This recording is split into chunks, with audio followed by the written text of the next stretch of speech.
Cecelia, a world. If marriage is hard work, then let's build it the right way. Put in the time, building it stronger, one prayer at a time. Through every test, through every storm, building it with God, we can make the marriage work. Love is the promise we swore, oh dog. Yo, check the mic, it's Cecelia, oh world. Welcome to the Marriage Talk Show, word up. If marriage is hard work, we'll put in the time. Building it stronger, one prayer at a time. Through every test, through every storm. Love is the promise we swore. Said if marriage is hard work, we'll put in the time. Building it stronger, one prayer at a time. Through every test, through every storm. Love is the promise we swore.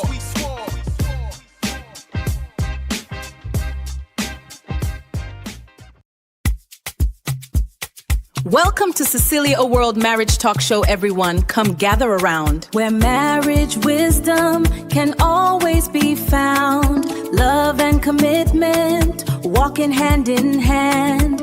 Building strong homes across the land. Faith and patience, lighting the way. Welcome to the show, Wisdom Unfurled, with your host, Cecelia, a world. If marriage is hard work, then let's build it the right way. If marriage is hard work, we'll put in the time. Building it stronger, one prayer at a time. Through every test, through every storm, building it with God, we can make the marriage work. Love is the promise we swore, oh dog.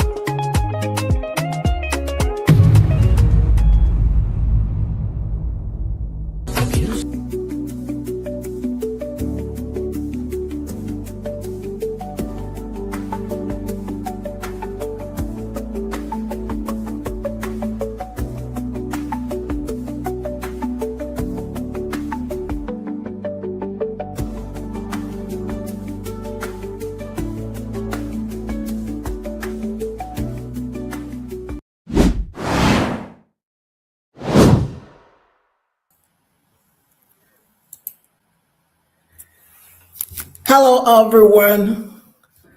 Welcome to the Marriage Talk Show program, edition 87.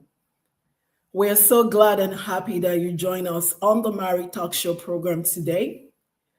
This program is powered by the help of God, and it is upheld by the deep wisdom of sweet Holy Spirit. And today's program again is edition 87, and we are so happy and glad that you joined us. In the comment section, please share with us your name, your location, where you're joining us from, so that we can give you a shout out.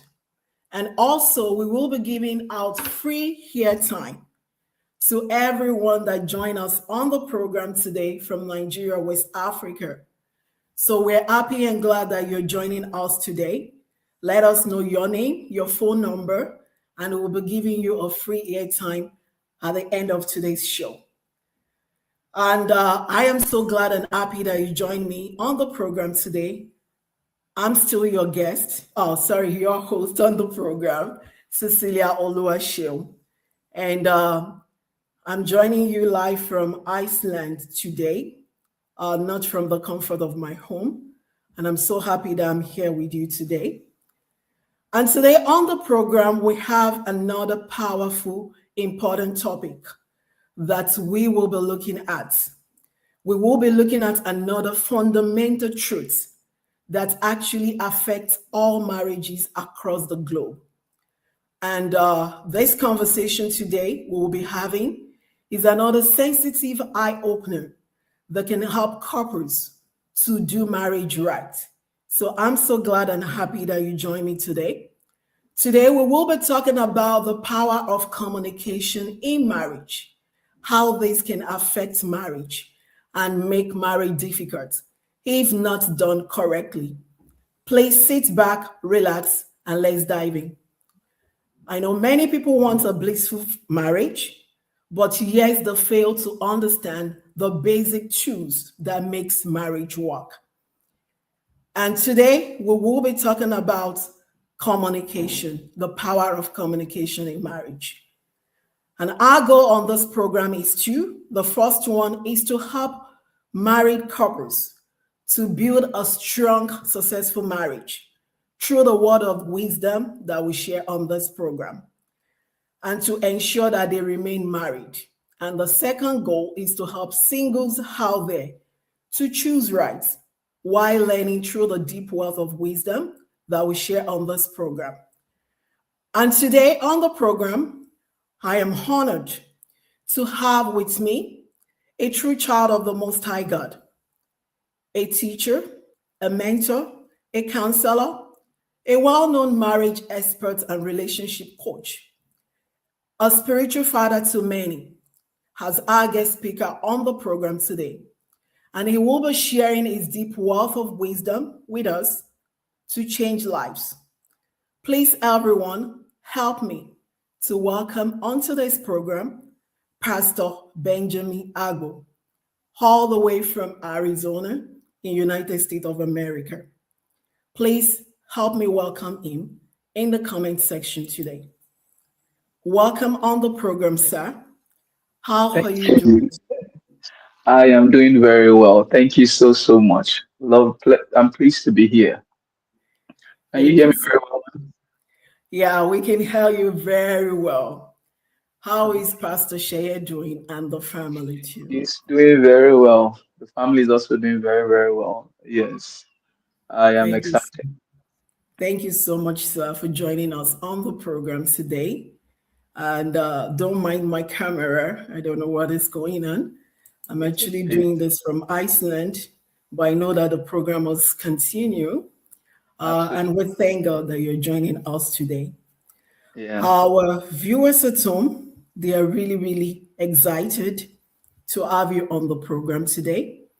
And I know that sweet Holy Spirit will speak deep wealth of wisdom through you to bless life and to help people today. Welcome again, sir. Thank you very Uh, much. yes, sir. Without wasting too much of our time, we have a culture on this program. Everything we do here is backed by the biblical principle. We do everything according to the Bible.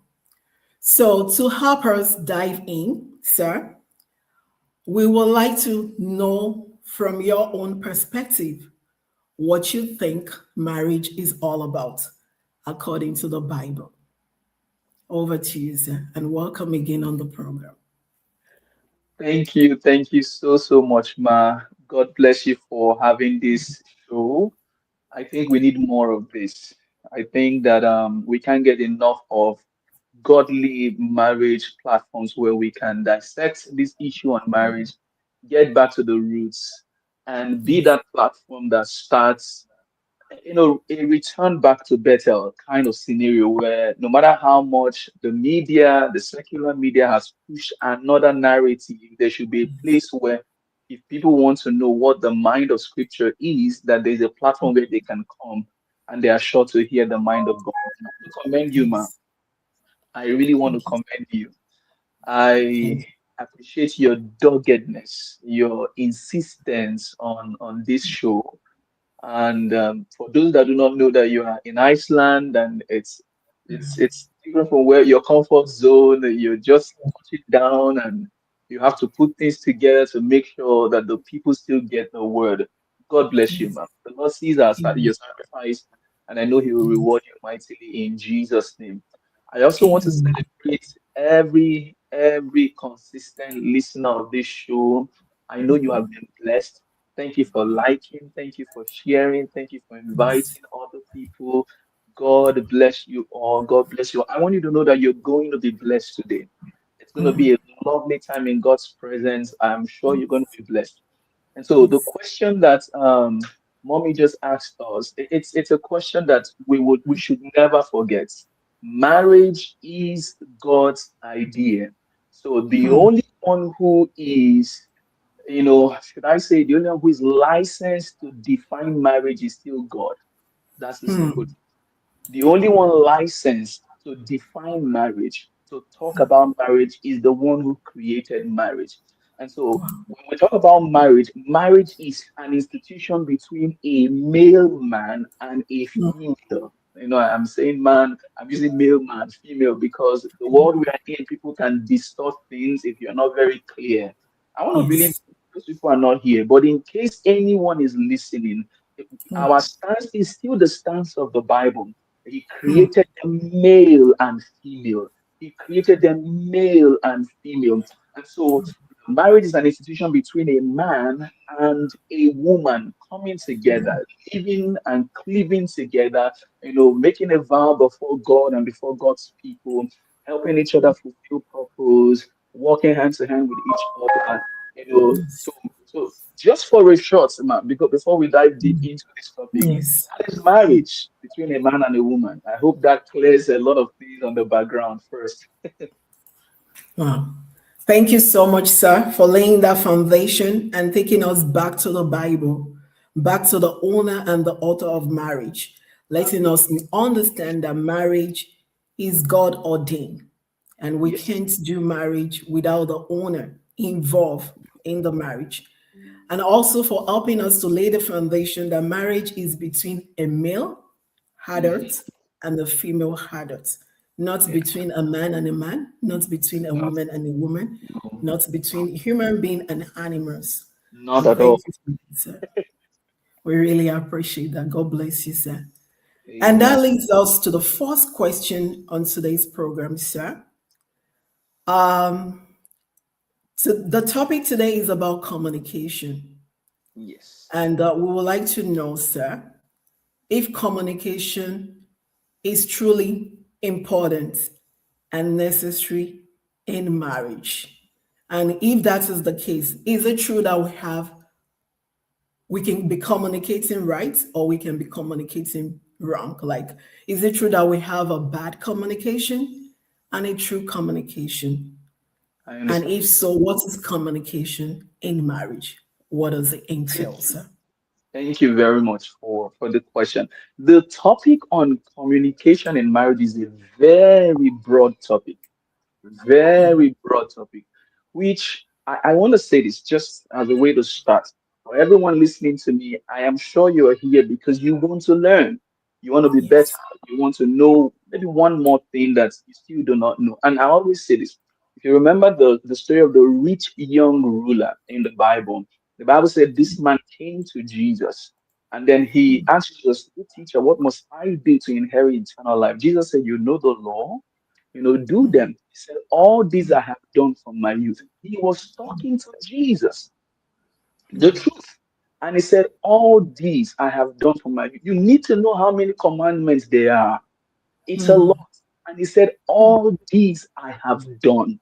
Meaning that even if he was rich and he was young, he had kept the law as best as anyone could keep it, as best as anyone. And Jesus looked at him and said, "Hmm, one thing you still lack." He didn't say 20 things, he didn't say 100 things. My point is that it could be that someone here, there's just one thing you still need, one more information. And I want to say this to say the fact that you are here is a sign that you want to learn. Let this, the knowledge you will gain today, remind you of what you still do not know so that you will continue to learn. Go back and listen. Go back, listen to all the other episodes on this marriage talk show. Go back and buy books again. You've known one thing. Let it remind you of the other things you still don't know. Many other things you do not know. Is communication important in marriage? Is communication important in marriage? I wanted to, the story. I've been giving a teaching in my church, the church I pastor. I call the teaching "Don't Limit God." And the last installment of the teaching that I wanted to give was I wanted to bring about people's imaginations. Because as a man thinketh in his heart, so is he. If people can't see God or see themselves in the light of how God sees them, they will limit God. They will ultimately limit God. And one of the stories that caught my attention was the story of the Tower of Babel in the book of Genesis chapter 11. Profound story. The Bible says, and Jesus and God came down and saw that the people were united, they were in one heart. And God said, will prevent people from achieving their goal because of their imagination. They are one in imagination. Nothing Yeah. will prevent them from achieving their goal. What did God do? God did not give them a wrong imagination. God did not give them another imagination. God did not, no, no. God did not suddenly remove strength from them. God did not suddenly say, okay, you're too strong. Let me remove your strength so that you're not able to lift brick. God did not do that. God did not affect their wisdom, their architectural knowledge. He did not touch that. God did not do anything of they poison their food. You know how if we were to be God, we say, let's look for a way, let's poison their food so that they're always going to the toilet and they're not able to feed. Whatever we want to think of, God did not do that. What did he do? He touched their communication. Because no matter your initial desire, no matter how much you want to do something, as long as you are not alone, you are a team. It's you and someone else. It's you and someone else. In this case, marriage. Marriage is not between you and yourself. The idea of Yes. me, myself, and I doesn't work in marriage. Marriage is not about you. I have my space. I don't want anyone in my space. Sorry. Marriage is you living and cleaving. You've left something, and indeed it's living singlehood, and you are cleaving to someone else, and both of you are becoming one.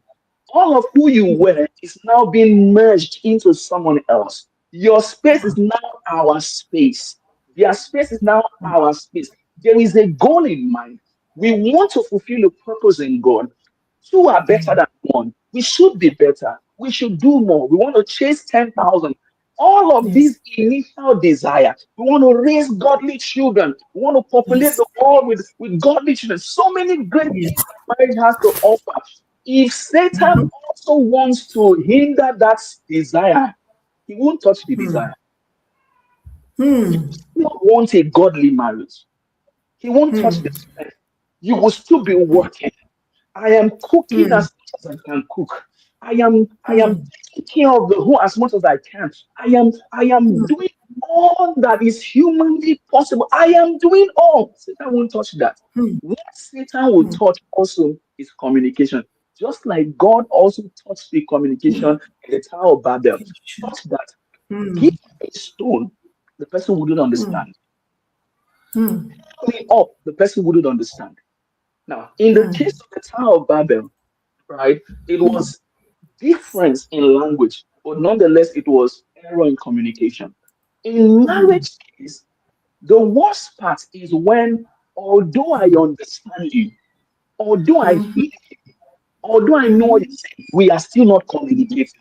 We are not on the same page. There's no alignment. It feels that I don't get you. I can't understand your actions. I'm misinterpreting you, and nothing can be worse. Sometimes it's not that there's no communication, but it's misinterpreted communication. Like you are trying to do something, and I am not getting it, and I am seeing the wrong thing. I am seeing the wrong thing. I'm saying that, listen, it is possible to be married and have a good desire. You want the home to be wonderful. When I was thinking about this meeting, and I thought something, I said, most times, not many people enter marriage saying, I want the marriage to fail. I want to just have fun for a little while and then check out. Most times when people say I do, they mean it. They really want to walk down the future lane with this person. They want to go the distance. They want to fulfill purpose. They want to stay forever with this person. But yet, there's almost 50% divorce rate right now globally. And for most of Yes. them, even their desires are still right. They still want marriage, they still want a future, but they just don't know how to communicate. They don't know how to. So, to answer your question, man, communication is very important in marriage. It is very crucial. Any marriage that you see that is successful first in their communication.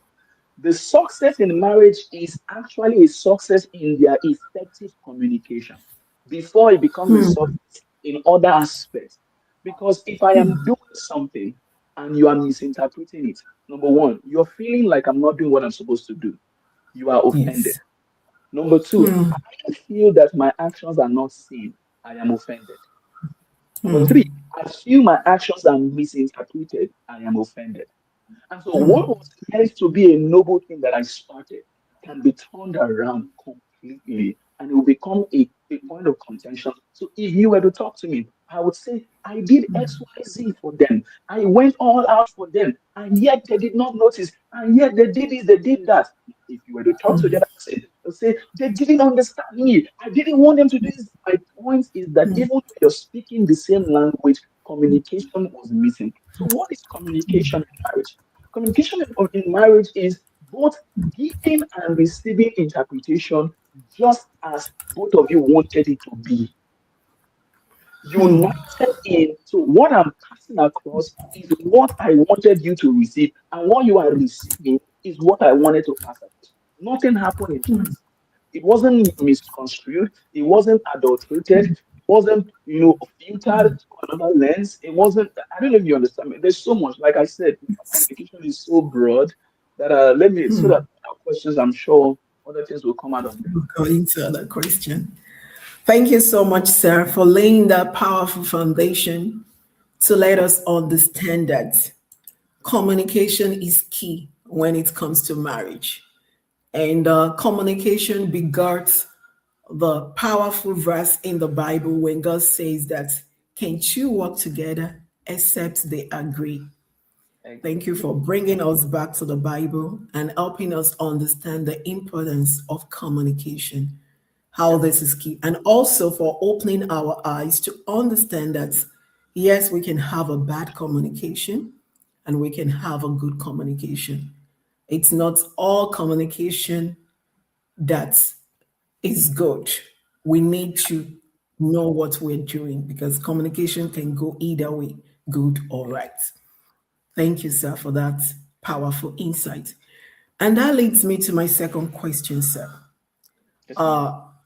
As someone who has pastored, shepherded, mentored, coached a whole lot of people with Yeah. years of experience, do you think that if couples get communication right, because you've helped us to understand that communication is the bedrock of every good marriage, do Yes, you ma'am. think if couples get communication right in marriage, this will help them to experience bliss in their marriage and in their home?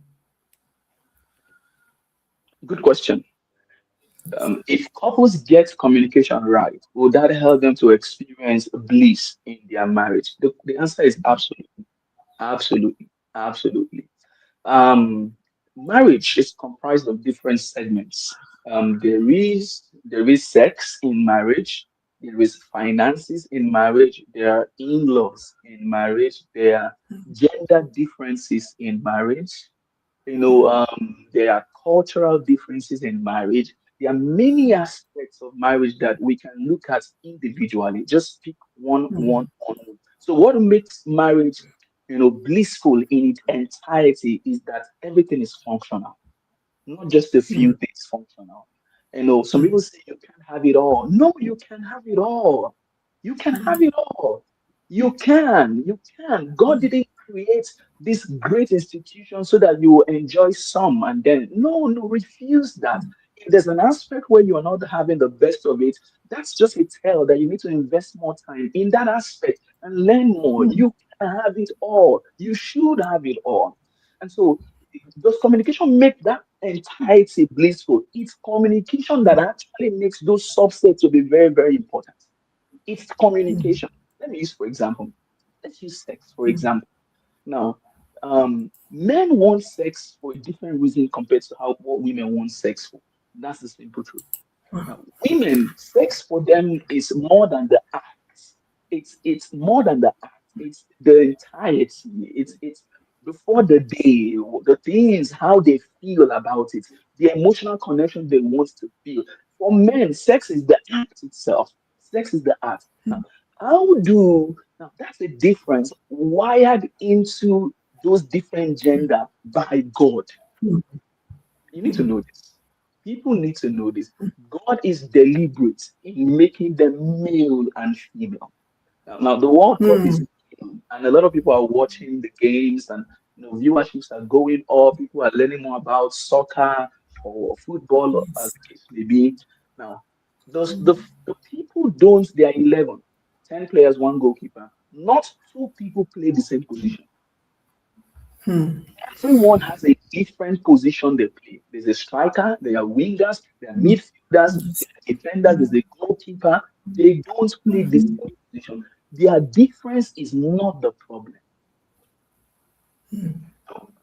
Their difference is not the problem. Their difference is actually a strength. That there are things that you can do that I can't. That I know that when it comes to this aspect of the game, who scores the goal? I know I just give it to the striker or attacker. And then they do. Yeah. Now, if he scores the goal, we all won the game. I may never score the goal. I may be a defender, but there is a role that I think that the attacker can't play. So also in marriage, the difference is deliberate by design. It's deliberate. And the difference is usually not the problem. The problem is how do we effectively communicate our differences and make the differences work for us instead of work against. And so, sex, be it gender difference. For example, I know I started talking about sex, but let me leave sex for those single people in our hearing them so that they're not dreaming this night. So let's leave sex. Now, let's talk about gender differences. And I have a teaching on YouTube that I called Skirts and Trousers. And my God, I had to study Adam versus Eve. And I studied how Adam was created first. And Adam had animals around him. He was the alpha of that creation. He named the lion, he named the cheetah, he named the elephant. And as the alpha over creation, an alpha, if you want to study the packs of wolf, the alpha must not show weakness. Yeah. The alpha must be the Yes. strongest. And so you see that there is something in man. Men don't like to show their weakness. They don't like to talk when things are not working. They only want to do it in bed. Is there. Now, when the man finishes his daily task, there was no woman in the scene. What will he do? He will go back and rest and sleep and be quiet. In our case, we'll go back and watch TV and sleep, listen to radio. But when the woman came into the scene, she came when many things have already been done. The man had named the animals. The man had done Yes. so many other things. And so when they are done with the day, she wants to talk to the man. She wants to interact. She rests by talking about the day. The man rests by sleeping. Now, Yeah. differences are there by design, and the difference is not the problem. The difference is not the problem. I want to put this up for because I'm as a marriage counselor. I'm just going to be saying this as the Spirit of God leads me. As the Spirit of God leads me. Now, there are some people that they are complaining about what God put in marriage to help them become better. Because although Adam was God's creation, God had not finished the project he wanted before Adam sinned. We can look at Adam and say he has a natural ego, he doesn't want to talk with the after work, but you are not Adam, you are a new creation. And so the making process is that I really want to rest, but I am not alone. I am now married. I need to summon strength. This is where sacrifice comes in. And I say, please talk to me, babe. Yeah, talk to me about your day. And you are not just listening, you are listening attentively. You lean in and say, oh, really? Oh, wow, amazing. Even though you are tired, even though your natural tendency is to relax, you are putting up Rest. a little bit just to accommodate because God knows what you need before you got married and was deliberate to put what you need in marriage. God knows what you need before you got married and was deliberate to not put it in marriage so that you will learn what it means to love unconditionally. And so is it important that you are able to communicate that I am tired, I need to rest, or for you to see that he is tired, he may not be able to carry on this conversation. It's a two-way thing that all those different segments in marriage, all those different segments will become bliss if people learn to communicate effectively. If you want to go to money, or you want to talk about in-laws at home, or you want to talk about other aspects, friends, and all of those things, the people who have talked to, and it's a problem. It wasn't a problem. It was that they didn't know how to communicate about the differences that they are experiencing. So yes, a good communication in a marriage will help the marriage experience bliss all around. That's why communication is a course. Is a course. You can't stop learning about this simply because you heard this talk show. It should be the beginning. I need to learn. I need to explore. I need to go back and listen over and over. I need to, because it's broad. How do you talk to people? There's love languages, it's communication. There's apology language, it's communication. There are moments when you don't, there are things you don't say at a certain time because it's just not the appropriate time. It's not because you are wrong, because the time is not right for it. There are times where you react and not respond. You are People react when they are feeling, they react, and that reaction could be wrong. Could be wrong. Sorry, I know I'm talking too much, but I hope you're being blessed. Yes, One thing you're about not. this bliss. Men sometimes think that women are men. I don't know. I just made that statement. Men Mm, are companion as if they are fellow men, we're buddies, we're guys, and they impose how they treat their fellow boys or men into marriage, and it scatters the communication issue. Boys can insult each other and to see your big head, look at you, look at your nose, and what we call gap. They will insult each other, and the next minute they laugh. And if you bring that home and you tell your wife, look at your big nose, look at your ears, my goodness, are you an elephant? That is the end. Even if you were joking. Even if you were joking. My point is that people need to understand the differences and learn to communicate properly. You can't say things the way you say it to your boys, to a lady. You can't. Simply because she's a different gender and has a different way she interprets things compared to me. And like I said, it's just so much we can talk about. So yes, getting it right in communication would mean that the marriage will enjoy bliss all around. wow, that is so deep. Thank you so much, sir, for sharing your deep wealth of wisdom with us in the area of communication, especially in marriage, and for helping us to understand that men and women, they are wired differently, and we need to pay attention to each other Yeah. even while we're married, because a whole lot of stuff has changed. We Yeah. are no longer that single person that come home and just want to retire, watch game. Even when you're tired, you still have to find the inner strength to Yes. communicate right to your Yeah. spouse. Thank you so much, sir, for opening our eyes to that powerful detail. And that leads me to my next question, sir. What are the consequences of poor or bad communication when couples decided not to align or practice good communication skills in marriage? And you can also help us by highlighting uh, the good communication skills that couples can practice in their marriage to experience bliss in their home. Absolutely. Absolutely. Yes. What are some of the consequences of a bad communication in marriage? Because of this topic, I've been noticing things in my own home here and there, just noticing things here and there. And so it was yesterday or yesterday morning. And so um, I I think I saw my wife's face and I was like, she's not happy. There's something, obviously, maybe I'm not doing something. And so, okay, she's not happy. Let me keep a little bit distance, maybe when her mood changes. Then she looked at me and she said, why are you not happy? Huh? You don't look happy. I said, because you are not happy. She said, no, she's not happy because I'm not happy. I said, no, I am not happy because you're not happy. We started to laugh. We were like, Jesus, do you know we could build on that false assumption and everything is viewed from the lens of she's not happy. She's not happy. I will decide to not talk. I will decide to start frowning.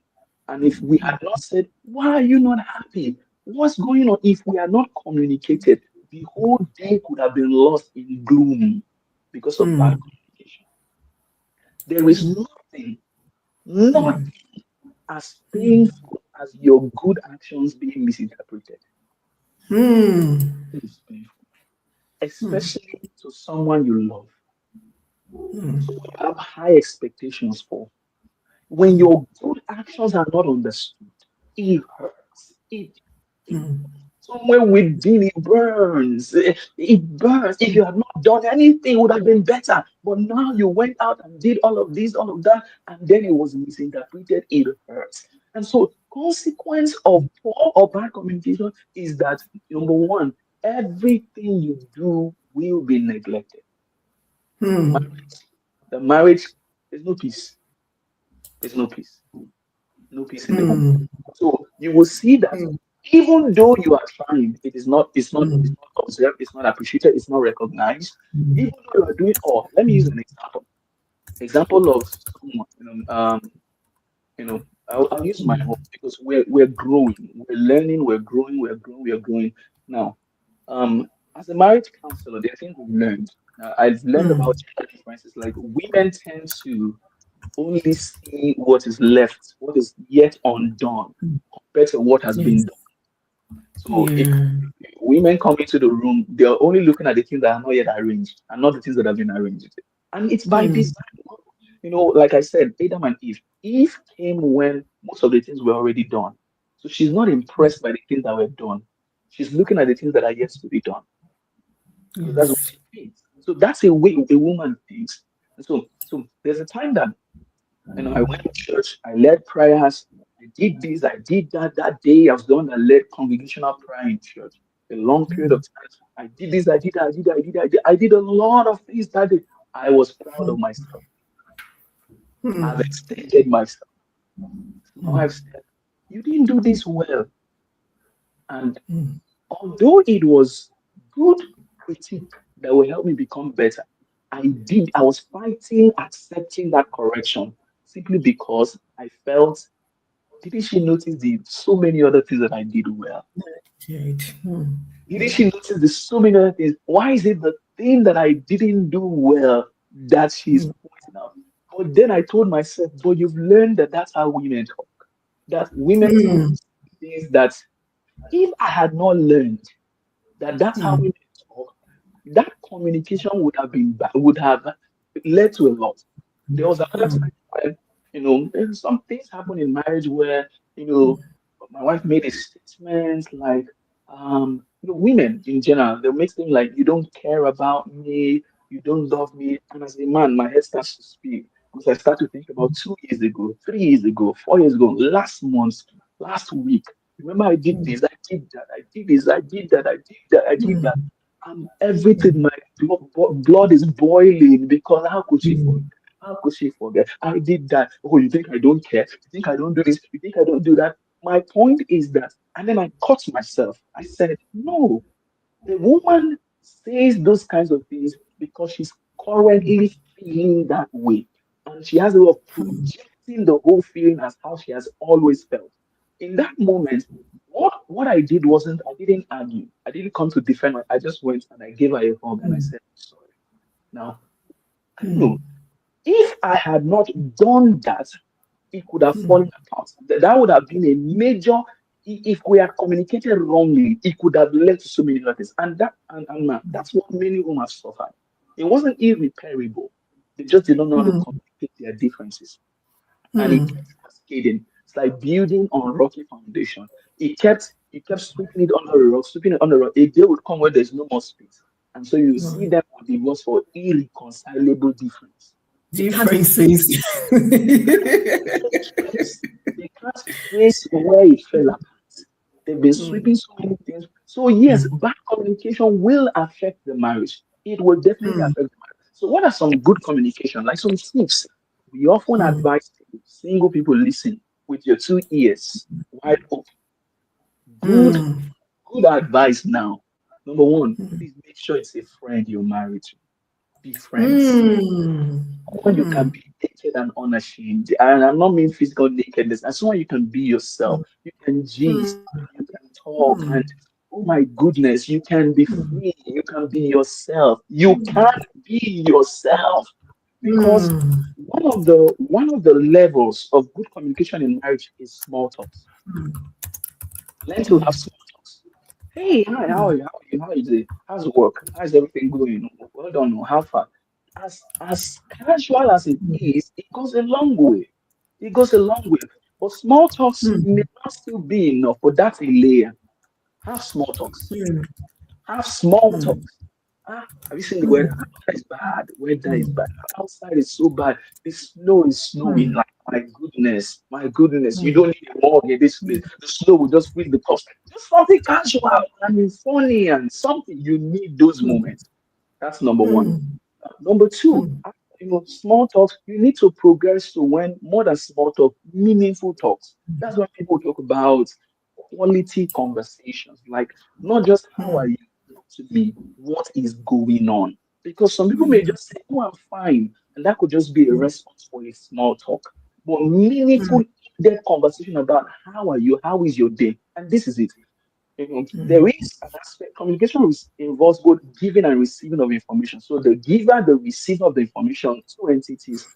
Now, whoever is giving, or whoever is initiating, and you are asking how are you, you need to show that you are asking for more than small talk. Lean in, and the power of leaning in is big. Lean in. You know how I'm leaning in now to the screen. Lean in and say, "Talk to me. How was your day? What happened? What about work? You told me about this before. What's going on? Tell me, tell me, tell me." Keep asking, keep insisting, keep asking, and you have to show attention.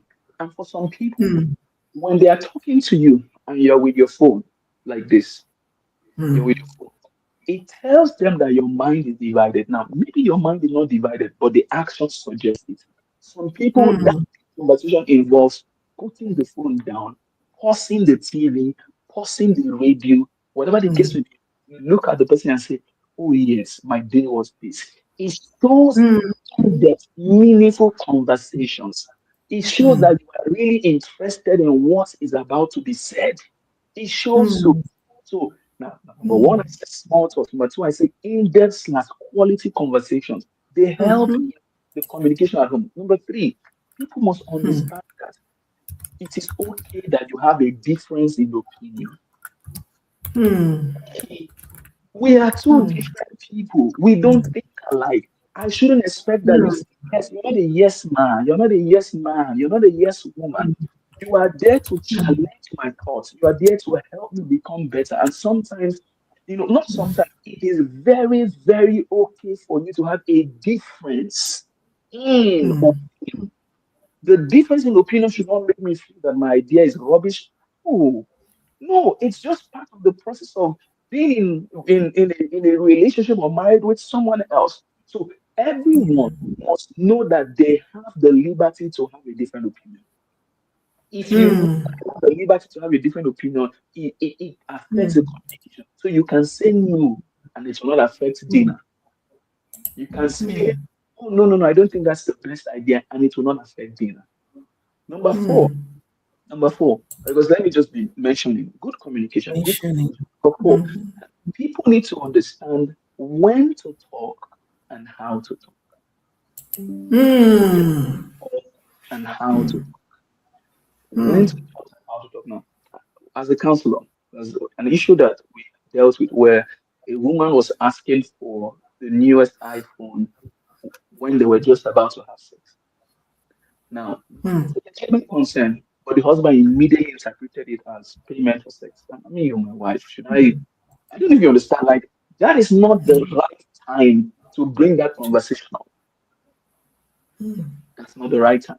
When to talk is as equally important as how you talk. How you talk. Some people, they still don't know how to talk. It's an art to learn. Go and learn. Some people talk with their emotions on their sleeves. They talk with emotion. They talk with emotion. I learned this when I got married. We're a few years into marriage now, and I learned is that when my wife is on her period, she's another person. Like, she emotes. I learned that okay, I need to be calm. That hormones are acting. Now, some people allow, the whole time emotions to control what they say. Listen to me. You are more than your feelings. You are more than your emotions. Don't talk when you are angry, angry. I need to let it. Mm, I need to release it. The way it's boiling my heart. I'll release it and then I'm fine. And then I will not remember. Let me tell you, you need to go and learn the fruits of the spirit. Self-control mm, is the fruit of the spirit. Learn to put yourself under. Learn to control your words. It's not, you shouldn't say how it is doing you within. Learn. For those who are singles, hear my counsel. Learn now with your friends. Learn now with your neighbor. Learn with your colleagues. God is placing that talkative, annoying colleague of yours. God deliberately allowed them to school you in marriage so that you now know how to talk to someone. You know. You know how to not respond with your emotions. Talk, react, respond.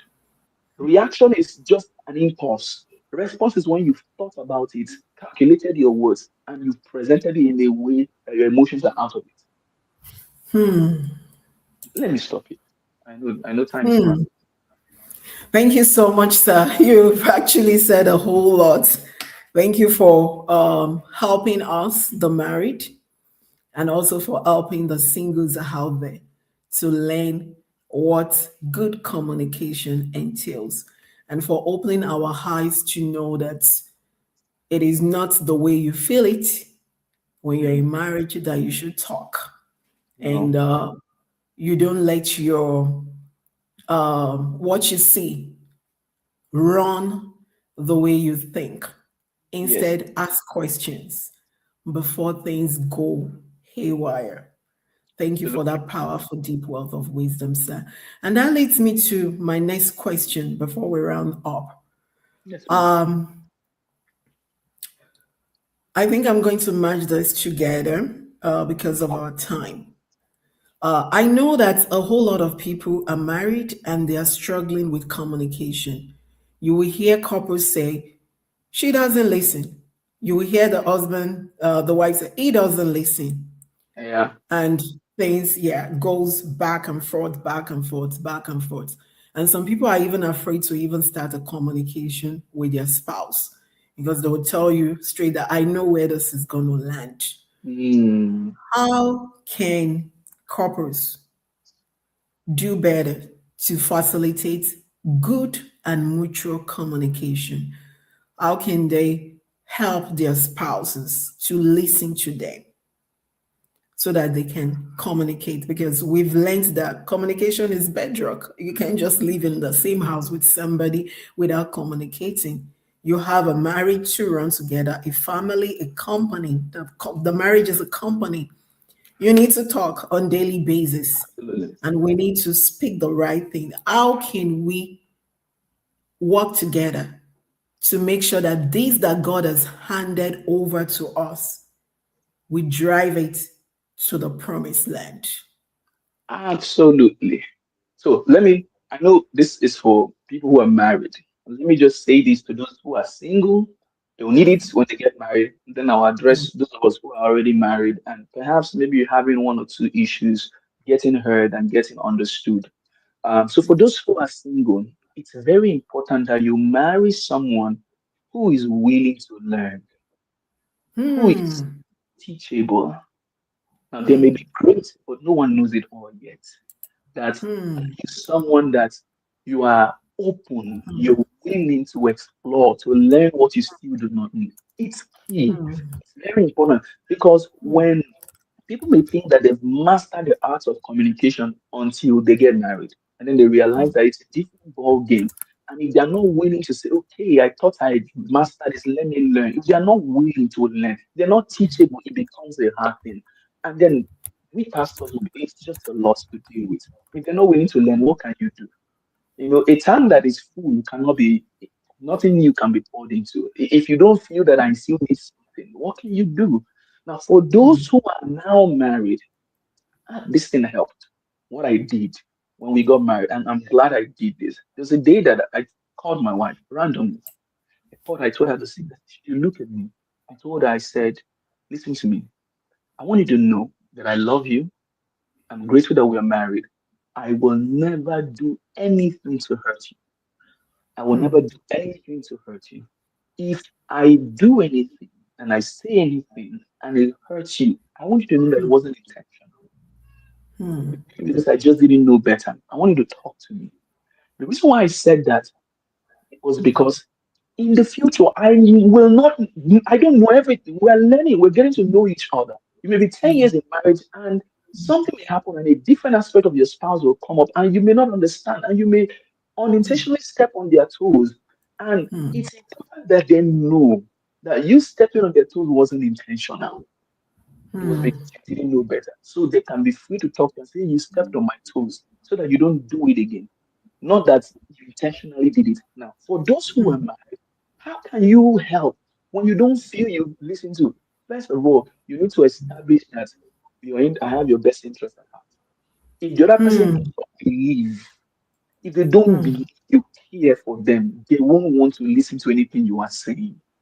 If they don't believe that you have their best interest at heart, if they don't believe, it's hard for you to break whatever barrier has been there in communication. And that's why you need times where you need to make your partner believe that, listen, the mistakes in the past, I didn't want to hurt you. I didn't mean to hurt you. I am sorry I did that. I am sorry that I did that. Can we go again? Can we talk again? Can we do that again? Now, sometimes this may be where a marriage counselor comes in. If you feel everything you are saying, you're not being heard. The person is feeling everything they're saying, they're not being. What is the need talking anymore? You will need a third party, a professional trained marriage counselor who can come in and say, okay, now, do you care about this person? And say, I do. Do you still care? I do. Okay, now both of you care. Can you talk to each other and say you love each other? When they do that, then you now say, okay, we will listen to each other. And like I said, there's a lot coming to my head because as the more you talk, the more aspects come out when some people feel that their partner is only listening to them to counter what they are saying. Listening to counter, listening to counter, listening to counter. So their own stance is not being heard. How can I be feeling sorry that I try to tell you what is happening to me? Next time I won't talk anymore because the other person is listening just to pounce, listening just to, so they are not listening to be empathetic. And you must have heard this from many marriage counsel. Be an empathetic listener. Be an empathetic listener. Now, if you want your partner to be an empathetic listener, first be an empathetic listener. Okay. You see what you did. Okay, I get you. Oh, I see. I get you. Okay, now I get you. There's a lot to talk about this because sometimes when people say he doesn't listen or she doesn't listen, it's because they don't know how to communicate in the way that the other person would understand. Most times, women understand things more emotional than men understand things. Men may understand things more logical. I'm not saying one is more logical. I'm just saying they may understand in a different way. So you present it in a in a different. It's like the same stuff but different plates. You're presenting your content in a different way that they would understand. I don't know if you understand. It's like the wind you blow, that you can blow through a horn and it's one sound. If you blow through a trumpet, you can make different sounds. Like the mode at which you present it should be customized to who is receiving it. And so if I want to buy a car, if I want to buy a car, now I am looking for maybe the engine power, the speed, some of these things. Now, for my wife, honestly speaking, she's looking for a car that can carry all the family. Yeah. Yeah. You get my point, right? You get my point. So if I want to communicate to her and say, I just found this car, it goes 0 to 60 in 3 seconds. This car has these turbo engines. This is it. She's like, okay, okay, okay, okay. Now I may feel she's not listening to me. Don't you see this car is good? I'm not communicating the way she understands. If I say this car can take 6 people, all of us will be I know you got it. All of us will be together. Everyone has space. There's AC for us in front. There's AC for them in the back. Everything is lovely. You get my point. I'm communicating in an emotional way to her that is appealing to her emotions. Compared to now, if she's the one that wants to get that car, Instead of her telling me, this car can carry 8 people. I'm like, why? Why must it carry 8 people? Is it not my car? You get my point? I'll be thinking another. She would tell me that, do you know this car has dual turbo engines? Do you know this car can go? My point is that the way you communicate to each other should be customized to who is receiving that information. That's why you are teaching children, there's a way you teach them compared to when you're teaching adults. I remember when in maths, they would tell us 2 minus 4, the answer is it cannot. I still remember. Simply because we were children. There are things they can say to us, and there are things that when we grew up, we now better understand. I'm saying that whatever you are saying should be customized to who is receiving it. Perhaps they are not listening because you're not communicating in the way they understand. Study your partner. Study when they like to, they are ready for conversations. Sometimes immediately you've had a fight, immediately you've had a disagreement, it may not be the best time to talk about it yet.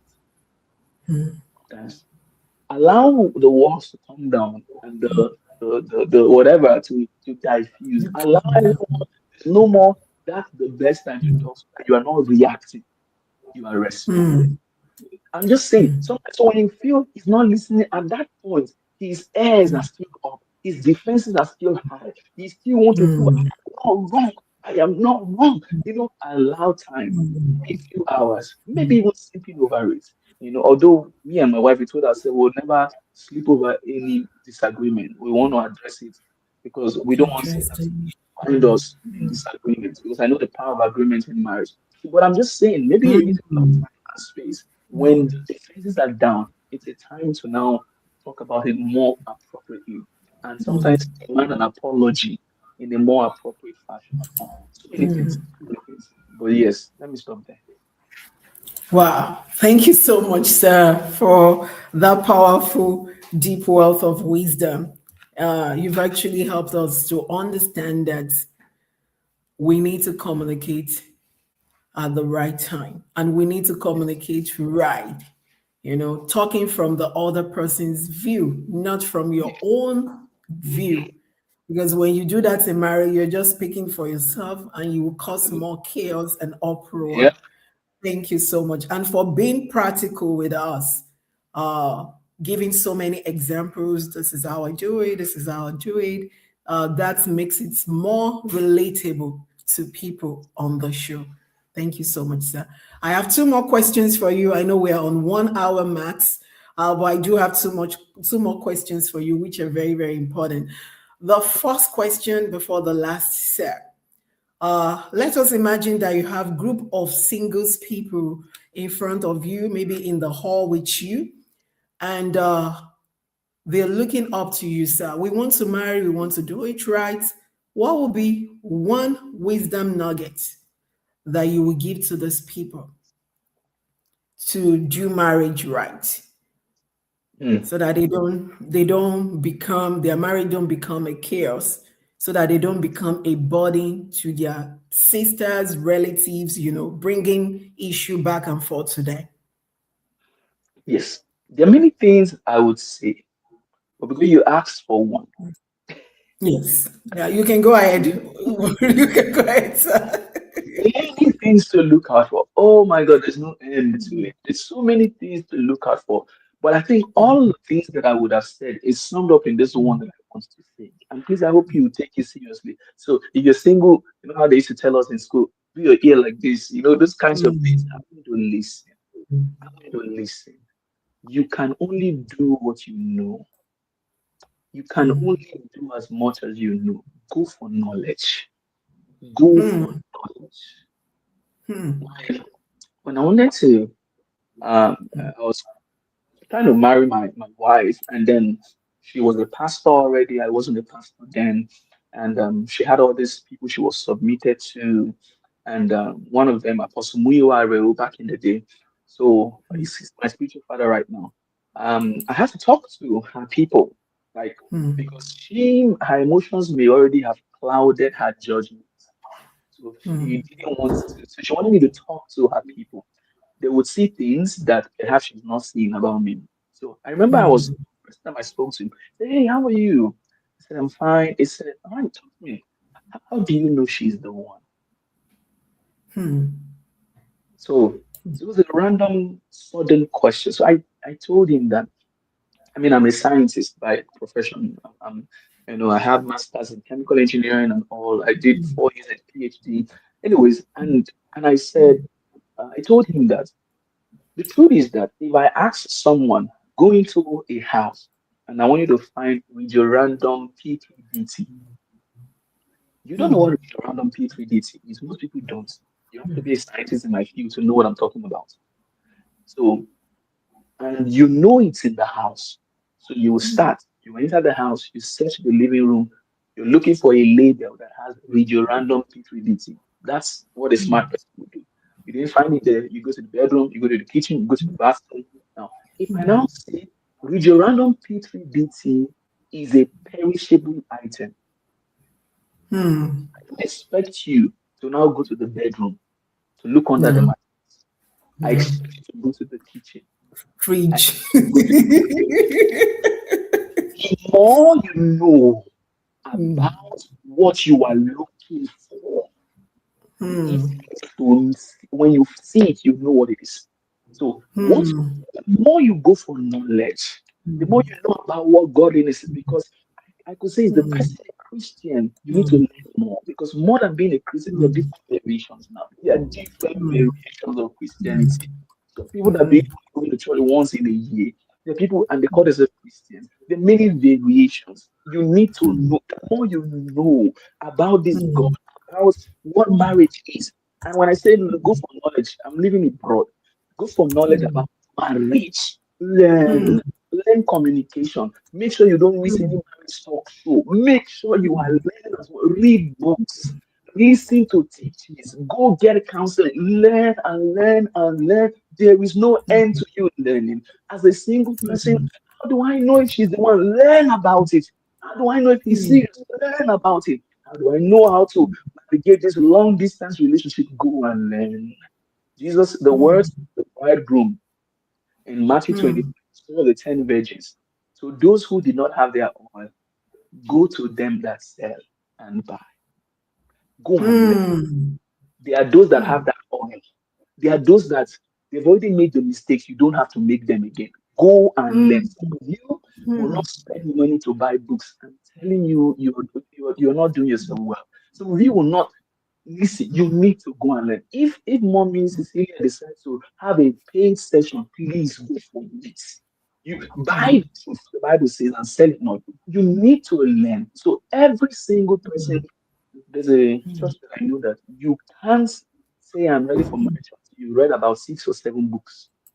You can't. Miles Monroe Church, the great Miles Monroe, blessed memory, Yes. was said in the whole Bahamas. His church defied the divorce rate in the nation. People are getting divorced in his church. And they came to me and they asked, what are you doing differently? He said, if any man comes to me and says, I found a woman that I want to marry, I say, they begin an 8 months training course on marriage. 8 months. If they survive it, they would have known enough to survive anything in marriage. You will learn how to lose yourself and how to accommodate another person. You will learn how to be in another person's space. You will learn how to you will learn chores. Yeah, I mean, I don't. You will learn. You have to learn because knowledge is the reason why many people are not their homes are not going well. Not that they don't have good intention, but they don't know. So I want to say every single person, please do your best and go for knowledge. Go for knowledge. Thank you so much, sir. That was so deep. Thank you so much. Before we let you go, sir, this program will not be complete without allowing you to give all the married couples watching this program now and the people that will watch it later a general advice about how to do marriage right, the God way, to have a blissful and a happy home. Absolutely. Like you said, there is a God way of doing this marriage, not Hollywood way, not social media way. And nowadays, there's so much noise on social media. People claiming to be experts. People claiming to know this. Thank God for this talk show. Thank God for this talk show that everything here is rooted on scriptures. Thank God for it because there are many toxic things out there. All right. So how to do marriage God's way? Number one is still through God. We should tell people that, you know, um, it's only good Christians that can produce good marriages. The place we say, be patient in your home. Patience is a fruit of the Spirit. Self-control is a fruit of the Spirit. Kindness is a fruit of the Spirit. I don't know if you understand me. That it is called God's way of doing marriage. You can't do it apart from God. Please grow more in God and grow together in God. So while you are here on this talk show, why don't you bring your partner here also so that both of you are learning? Someone has said something before where there's a triangle. Say God is at the top. You are on one of the sides, and your partner is on the other side. If only one person is growing and getting closer to God, this time between you and your spouse are still the same far. But if both of you are growing closer to God, you guys are growing closer to each other unknowingly. You learn to forgive more. You will learn to be kind more. You will learn to be patient more. The more you grow, it is God's way of marriage. You can't do it without Him. You can't do it without Him. We want to tell those that are married, please prioritize your spirituality. You need to pray together. Please pray together. People don't pray together. They don't have study time together. Talk about what you've read together. Be intentional about helping each other stand. The Bible says two are better than one. If one falls, the other can pick. Now, what if both of them are on the floor? Please, you need to press into God more and more as a couple. The more you press into God, the more you are getting closer to each other. And the other thing I want to say about couples, nothing, you're not too experienced to still learn. That's the truth. You may be 20 years in marriage. I've seen people, Bill Gates, 7 years in marriage, they still got a divorce. 37 years. I mean, what else have you not seen? You stayed for 37 years, you might as well stay to the end. But nonetheless, that's the reality. My point is that knowledge. Can you be honest with yourself and say there's no wine in the aspect of my communication? I want to learn how to talk better. It seems I don't know. There's no shame in saying I don't know how to please my wife on the bed. I need to go learn. And what I mean learn is Christian counseling, godly places. You know, my point is that go for knowledge. You will never outgrow learning. You will never outgrow learning. What you don't know, you don't know. Don't You need to know. learn. Yes. Thank you so much, Pastor Benjamin Agbo, You're welcome, man. for coming on the Married Talk Show program today. You have really, really fed us with your deep wealth of wisdom. And we are so grateful to God for His power upon your life. And we really, really appreciate you for being sincere with us today and for sharing your own personal experience with us today to help us to do marriage the God's way. My prayer, our prayer, is that God, in His infinite mercy, will continue to bless your life, will bless your marriage, will bless your family, will bless your children, will bless your ministry, and Amen. God will continue to help you so that you will impact many lives, many homes, many marriages, many relationships, and even our world globally. Amen. And may Amen. you continue to do this work until Jesus comes without shaking. And you continue to be relevant in His vineyard in Amen. Jesus. Thank you Amen. for saying yes to Lord, and thank you for coming on this program today. Pleasure. We My pleasure. appreciate you. You Pleasure. could have Thank you. used your time to do something else, but you've decided to pour into us to help us to do our marriage right. God bless you. God bless your amazing wife. And we're looking forward to her on the program. And God Absolutely. bless your children also. Thank Thank you, you, man. sir. We Thank you so much. appreciate you. Yes, sir. Yes. Bye, man. Yes, sir. To the viewers at home, thank you for joining me on the program today. You've heard a whole lot from our dear pastor, Pastor Benjamin Agbo. He's not just a preacher, he's also a marriage counselor, a marriage coach, relationship expert. He has fed us today with deep wealth of wisdom. If you miss any part of this program, please go back and rewatch. And the best thing you can do to that single person you know that are looking forward to embrace this wonderful institution is to share this powerful program with them so that when they get married, they don't become a burden to you. At least they will be able to learn one or two things to run with, to make their own marriage work. And to the married couples who have joined us on the program today, we see your struggles, we see your wins. We know that you're trying to make your marriage work. I believe you've learned one or two things today, the same way I have learned also. And I'm so happy and glad that you make it a day with us today. Share this program with other married couples out there that you know, so that they don't call you to help them to settle their fight. At least put this importance into their hand to make their marriage better, so that together we can make our world a better place. And I'm so happy and glad that you joined us on the program today. I didn't take that for granted. And my prayer is that God, in his infinite mercy, we continue to uphold your home, we uphold your marriage, will bless your children, will bless your family, and grant you all your heart desires through Christ Jesus. This is still your girl, Cecelia Howard, Cecelia Holuwashim. And for people that join me from Nigeria, West Africa today, please don't forget to drop your phone number so that we can get your free airtime to you on time. And until next week, when I come your way, it's still your girl. I love you all, and I pray God's blessings upon your life. And thank you for joining me today. And thank you, Pastor Benjamin, for joining us today. God bless you, sir. We really appreciate you. And thank you, everyone.